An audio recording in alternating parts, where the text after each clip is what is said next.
confira nessa edição do Jornal da Univates.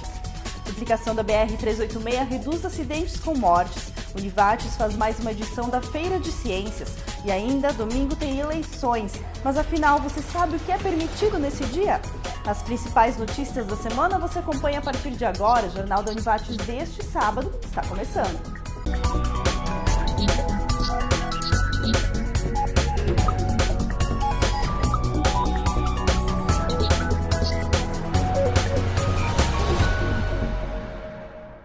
Boa noite. Sábado passado foi de prova para alguns jovens na Univates. A Olimpíada Nacional de Ciências é feita pelo Ministério da Ciência, Tecnologia e Inovação e faz parte de um programa da Sociedade Brasileira de Física, da Associação Brasileira de Química e do Instituto Butantan. A prova é para estudantes do ensino médio e do último ano do ensino fundamental. A ideia é estimular o interesse para ciências naturais. Desafio! Alunos de ensino médio e do 9º ano do ensino fundamental participaram da Olimpíada Nacional de Ciências. Instigar e dar oportunidade aos alunos a verificar se é realmente essas áreas que eles gostam, né? Porque às vezes eles terminam o ensino médio e estão meio perdidos ainda, não sabem realmente qual a área que eles vão atuar. Então essas provas, né, que é das Olimpíadas Nacional de Ciências, elas envolvem matemática, química, física, biologia, então serve também para auxiliar eles para ver se realmente quais as áreas que eles gostam ou, né, gostariam então de seguir como uma profissão. Olimpíada de 2 em 2 anos. Primeira edição em 2016. Agora a segunda, pela primeira vez, acontece em Lajeado. Que cada vez mais a gente consiga incentivar e mostrar também essa área das ciências para os alunos. 4 horas de prova, 6 questões no conteúdo química, física e biologia. Então a gente na escola, a gente procura sempre incentivar eles a fazer as provas, né? A gente tem as aulas experimentais que a gente faz também, então nesse lado já instigando, né, os alunos com esse olhar científico, né? Olhar para um fenômeno físico, químico, ou até mesmo biológico, com um olhar diferente, né, da ciência em si. Então, na escola, a gente tem não só de provas, análise de experimentos em si, mas a gente incentiva, a gente tem simulados na escola e participa também de outras Olimpíadas, né? 11 alunos concentrados, 2 escolas, uma de Venâncio Aires e a outra de Lajeado. A aprendizagem deles não fica só restrita dentro da escola, né? Então, nesses momentos é de extrema aprendizagem e é o que a gente valoriza e o que a gente incentiva deles também, né? Para eles terem esse olhar fora da sala de aula e muitos acabam não vindo, né? A gente teve alguns alunos que não vieram, como se fosse uma prova de resistência, digamos assim, né? Mas os que estão aqui porque realmente gostam de fazer, né? Eles são instigados, eles são curiosos e eles gostam de serem desafiados, né? Então, por isso que eles estão aí. Não é só para, enfim, seguir uma vida, uma graduação, mas o mercado de trabalho prepara e ele está exigindo cada vez mais aqueles alunos, né, que se ousam, né? Então, vão em busca de Olimpíadas, busquem o extra, né? Que a escola, na verdade, ela é um suporte, ela mostra caminhos, né? E o aluno também ele tem que buscar essa gana de tentar se superar cada vez mais, né? Então, as Olimpíadas também têm isso, é buscar os nossos destaques, né? Que futuramente vão ser os nossos profissionais. Terça e quarta-feira teve Feira de Ciências da Univates. A 8ª edição do evento reuniu a apresentação de 100 projetos de ensino fundamental, médio e técnico. A feira fez parte da programação do 12º Congresso de Ciências e Tecnologia do Vale do Taquari, o CCTEC. Tudo aconteceu no Complexo Esportivo. 2 dias para viajar em diferentes ideias. Elas são inovadoras e podem conquistar o mundo. Por aqui, crianças e adolescentes. Todos são de escolas dos municípios do Vale do Taquari, Rio Pardo ou dos Sinos. A elaboração dos projetos para a Feira de Ciências são baseados em preocupações e curiosidades da sociedade, identificadas pelos próprios alunos. O que a gente tem visto é que todos os temas envolvidos nos trabalhos selecionados, eles têm algum tipo de relação com um problema ou uma pergunta, um questionamento da própria equipe, né? Então os alunos vão em busca de respostas de perguntas, de dúvidas que eles têm e em muitas situações problemas relacionados com questões ambientais voltadas para a sustentabilidade dos municípios e das comunidades onde eles moram. Essas meninas participaram ano passado com o mesmo trabalho. Para essa edição, aprimoraram a ideia. Gabriela, basicamente, assim, me explica o trabalho de vocês que já participou ano passado também da Feira de Ciências aqui da Univates. Então, nosso trabalho ano passado foi sobre a decomposição dos fungos. Esse ano a gente preferiu focar nos fungos que decompõem os plásticos, porque é um assunto que nos preocupa bastante, porque, querendo ou não, está afetando muito o meio ambiente. E Evelyn, o quanto que é importante para vocês participar de uma feira de ciências como essa?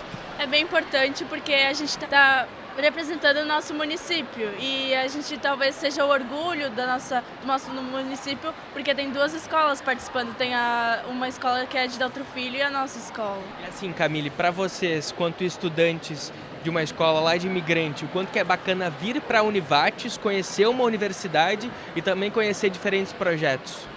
Bom, é legal porque a gente pode conhecer outras pessoas também, fazer amizades e é bem legal apresentar. Alguns trabalham com o meio ambiente, outros com a tecnologia. Esse grupo é exemplo disso. Criou o projeto a partir da robótica. Ele apresenta funções simples que uma pessoa, quando quer iniciar na robótica, ela precisa utilizar.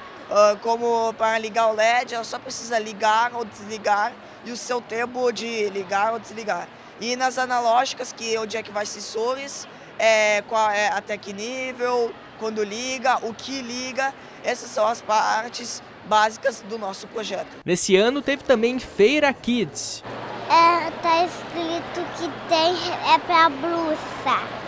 A iniciativa é porta de entrada para um mundo desconhecido. Aqui não existe fórmula exata. Tudo é questionável e pode ser modificado. O que a gente tem visto é que a gente tem alunos que já é o 3º ou 4º ano de Feira de Ciências da Univates, né? Então nós estamos esse ano na 8ª edição, sendo a primeira edição que a feira é estadual, abrindo então para todas as regiões, né, do Rio Grande do Sul.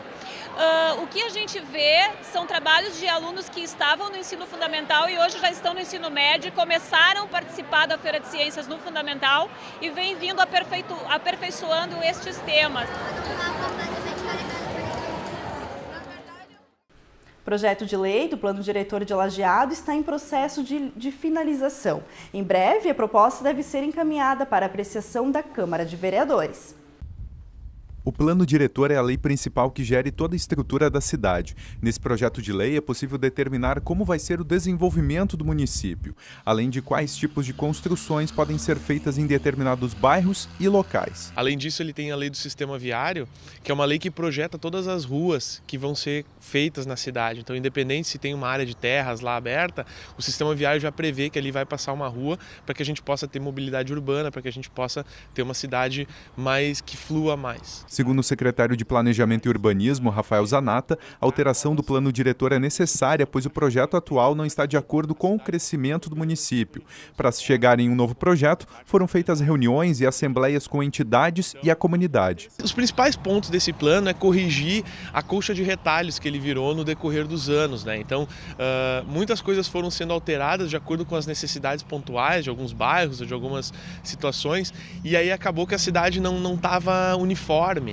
Então, nesse ponto, a gente corrige toda essa parte do zoneamento, além de dar uma nova estrutura para a cidade no sentido de como ela vai se desenvolver a partir daqui. A gente tem áreas periféricas muito importantes que precisam ser povoadas com o passar do tempo, e esse povoamento a gente quer que seja feito de maneira ordenada, condizente com os novos padrões das cidades e não da maneira usual que acontece, sem muito planejamento. A proposta do projeto de lei, que é extensa, está em fase de finalização. São cerca de 70 páginas e 250 artigos. Não é uma coisa muito simples de finalizar, é por isso que ela está levando até um pouco mais de tempo do que a gente gostaria. Mas a gente prefere que seja assim, conversando com as entidades, com o Sinduscom, com a CEAVAT, para que o projeto de lei possa chegar na Câmara de Vereadores bem discutido. É óbvio que na Câmara de Vereadores esse projeto vai passar por um novo crivo dos vereadores, que são os representantes da nossa sociedade. Depois disso, ele pode entrar em votação. Sendo aprovado pela Câmara, entra em prática. E a seguir tem a previsão do tempo. Nós já voltamos.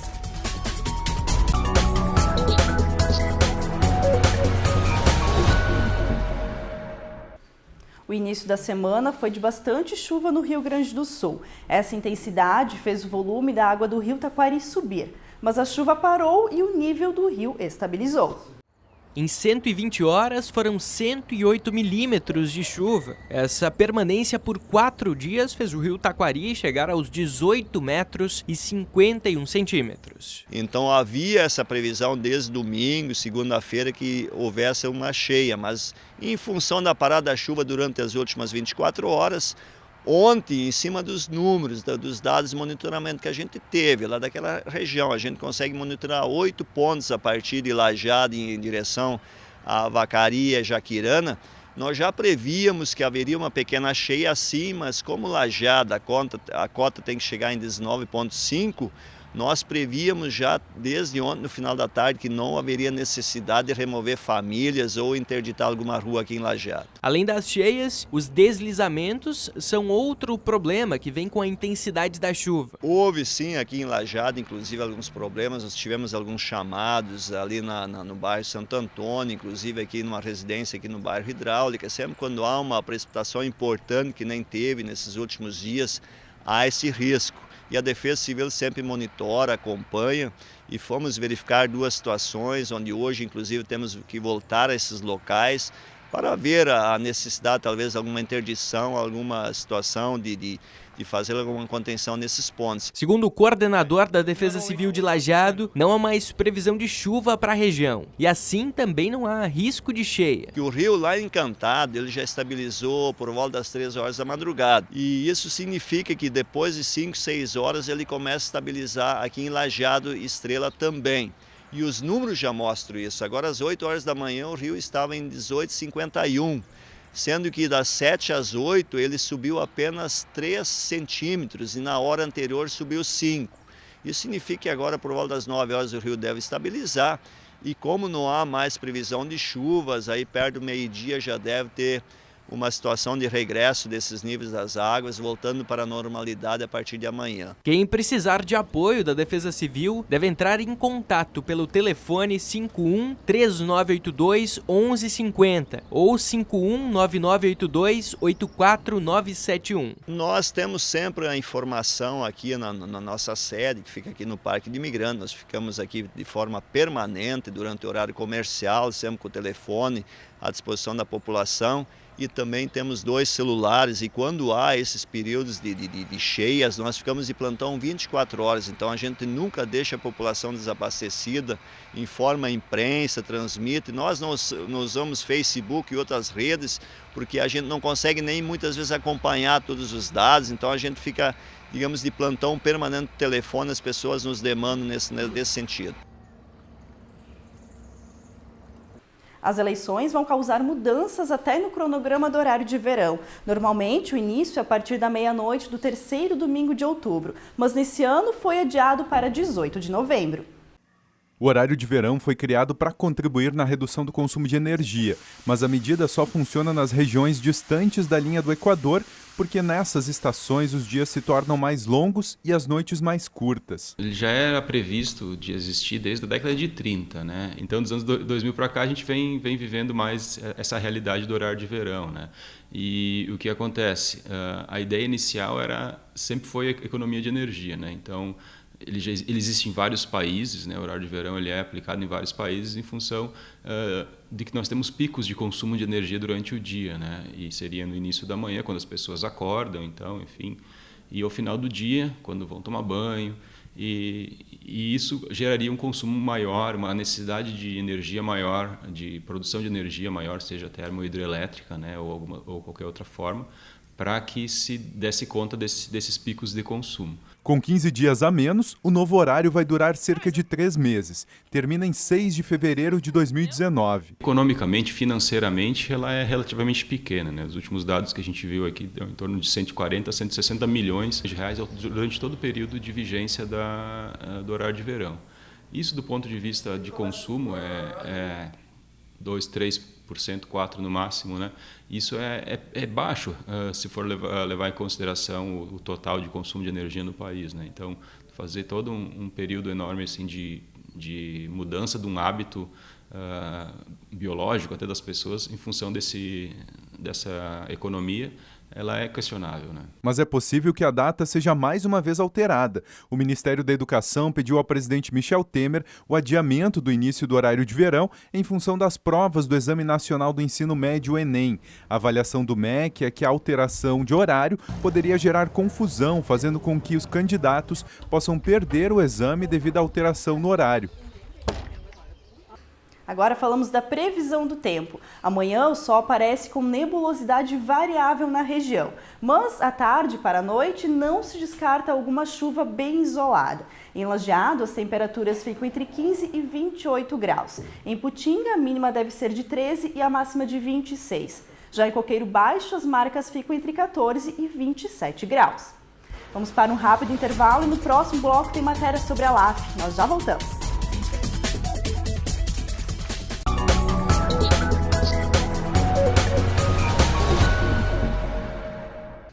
Passados 8 anos do início da duplicação da BR-386, nos 33 quilômetros entre Estrela e Itabaí, é possível perceber uma redução no número de acidentes, segundo a Polícia Rodoviária Federal. Destaque para as colisões frontais.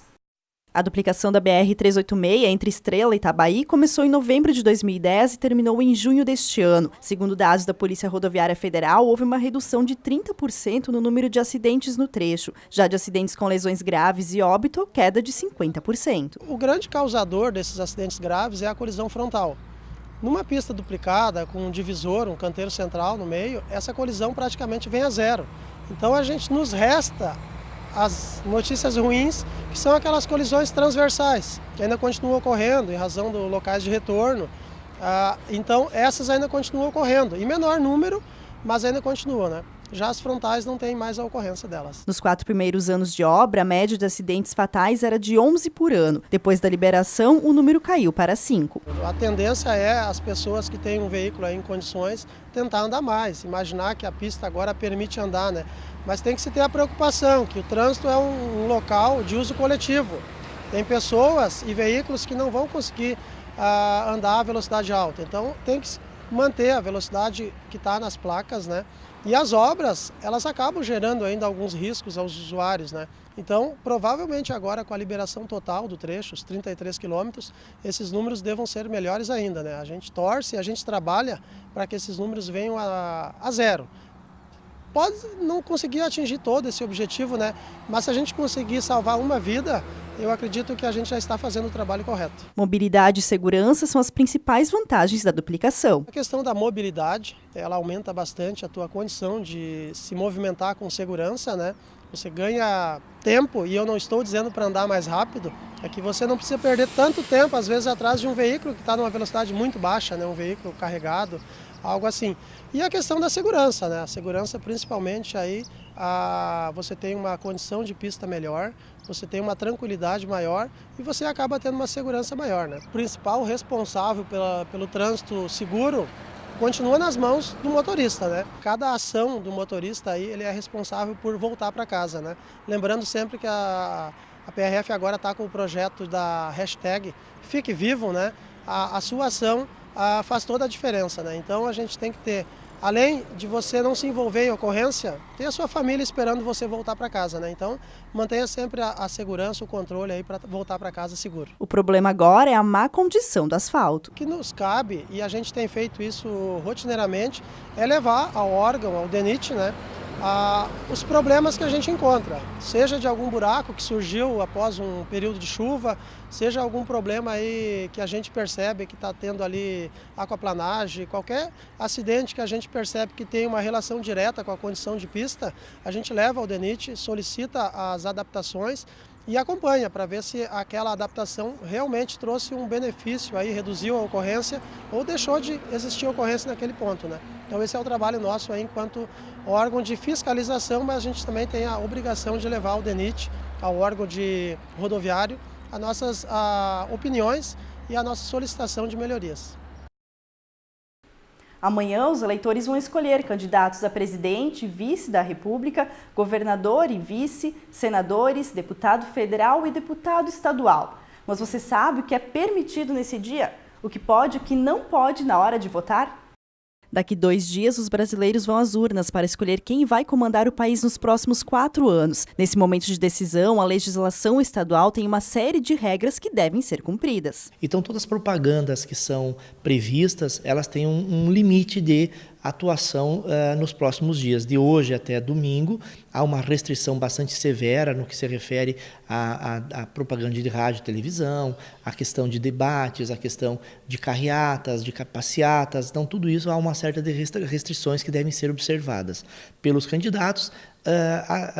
E a questão também, eu acho que ainda é muito recorrente de respeito à boca de urna, né? Ou seja, a presença ostensiva de cabos eleitorais ou eleitores em quantidade elevada, focada para o mesmo candidato, pode caracterizar propaganda, e a questão do transporte de eleitores, né? Então são 2 fatores que sempre são recorrentes nas eleições. O promotor de justiça faz um alerta aos eleitores. No domingo, manifestações individuais vão ser permitidas, já coletivas não, podendo ser consideradas boca de urna. O eleitor, ao comparecer na sessão eleitoral, seja com boné, camiseta, um broche ou uma bandeira, ele vai ser, não vai ser impedido, não pode ser impedido. Inclusive, o Tribunal Regional Eleitoral decidiu, nessa última semana, dizendo que é possível a pessoa ir com uma camiseta de um candidato votar.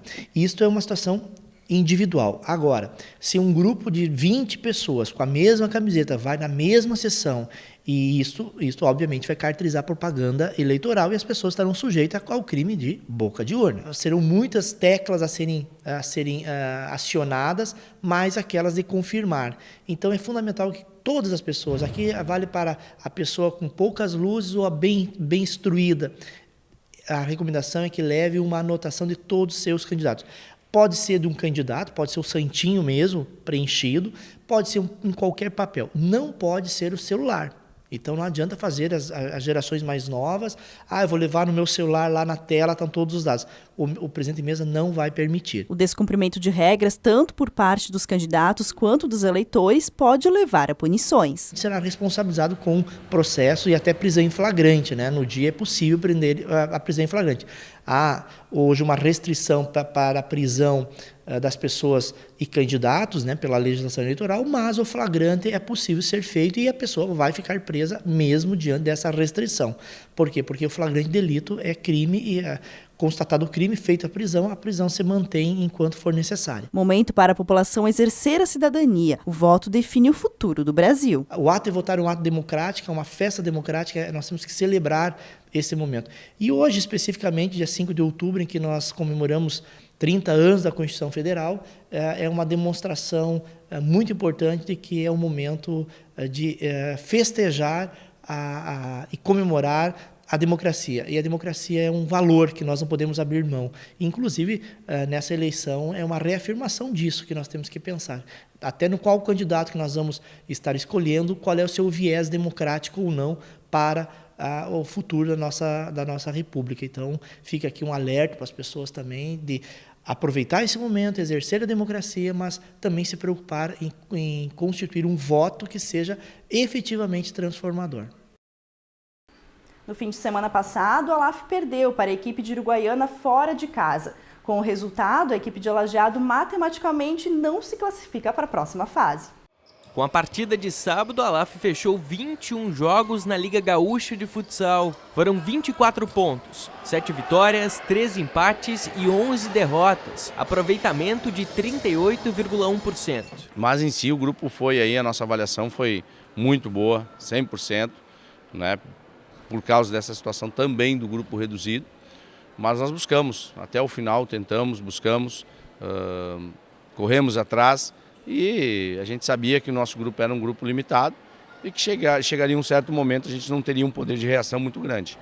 Então, dentro das nossas expectativas, a gente foi muito além do que a gente esperava. O grupo se portou bem diante de todas as dificuldades que a gente teve durante o ano. A gente sabia dessas dificuldades, do grupo reduzido, dos adversários que são mais qualificados. Na minha opinião, esse ano foi um ano bem nivelado em termos das equipes ali, tem equipes bastante fortes ali, que estão brigando ali junto com os grandes até, e para nós foi bem proveitoso. Infelizmente a gente não conseguiu a classificação, que era um objetivo maior. Mesmo com a notícia negativa, a equipe de Lajeado ainda enfrenta nesta sexta-feira o Parobé Futsal. Em função de uma briga no jogo contra o América de Itapera, a LAF perdeu o mando de quadra. Por isso, a partida vai ser disputada em Teutônia. A nossa ideia é deixar uma boa imagem para o ano, né? Então nós temos o objetivo de vencer, de jogar para vencer.